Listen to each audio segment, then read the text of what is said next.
Welcome to Hotline TV, everybody. I'm John Mercurio. And I'm Amy. Well, hold on, John. What is it? I'm just getting some news from our producer. Breaking news. Amy, what is it? Amy? Should I tell you? Tell me now. I need to know. All right, fine. Mel Martinez retiring. Shut up. No, I'm not kidding. Senator Mel Martinez, Republican of Florida, That's the first-term one. incumbent, is retiring. That's the one who might have been a top target considering his low approval ratings and not impressive numbers. Democrats took Florida in the White House election this year. As I recall, it's 51-48. Interesting. Lots of information, lots to discuss. Let's just chuck our whole. We had a really good plan for the show today. All right, let's just come on. All right, let's go. do it. Let's Bring talk. it down. All right. Mel Martinez.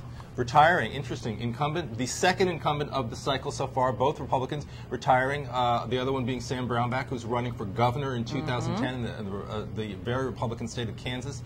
Possible pickup for them, but Mel Martinez retiring. Big open seat, very expensive race for both parties. Impossible at this point to predict who would be in the lead, given that we have no actual candidates. Alex Sink on the Democratic side, who had said earlier, just a few days ago, literally hours ago, it feels like. It does feel like that. Decided not to run. She is the chief financial officer of the state, the only Democrat, I believe, to currently hold statewide office. Correct. She is probably going to be under a lot of pressure to reconsider her decision not to run against Martinez. Other people under a lot of pressure. Former Governor Jeb Bush, although who knows if he'll actually. I know, but it will be interesting. And what is the Bush brand 2 years from now? Exactly. And is there a different Jeb Bush brand than George Bush brand? Charlie Crist, he's very popular. He's doing well. He's getting married.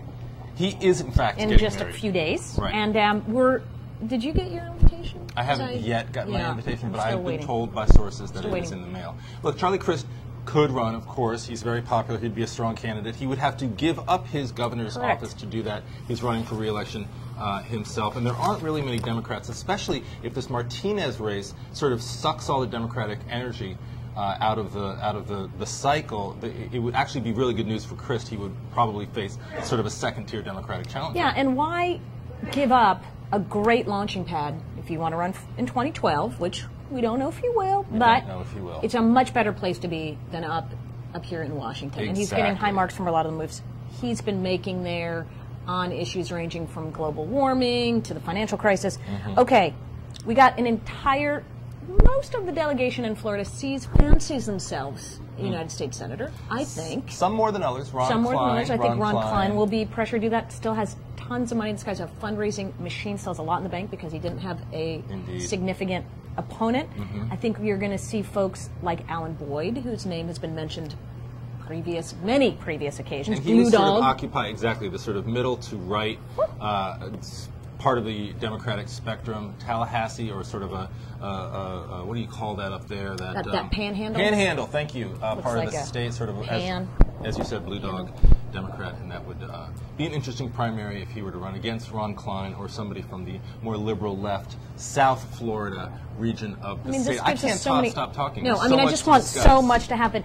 Adam Putnam. Now, it's known that this is a guy, we keep hearing rumors that he wants to go back to Florida. He wants to run for the ag secretary position, positioning himself potentially for governor, not so enthralled with Washington. He gave up his leadership position in the House.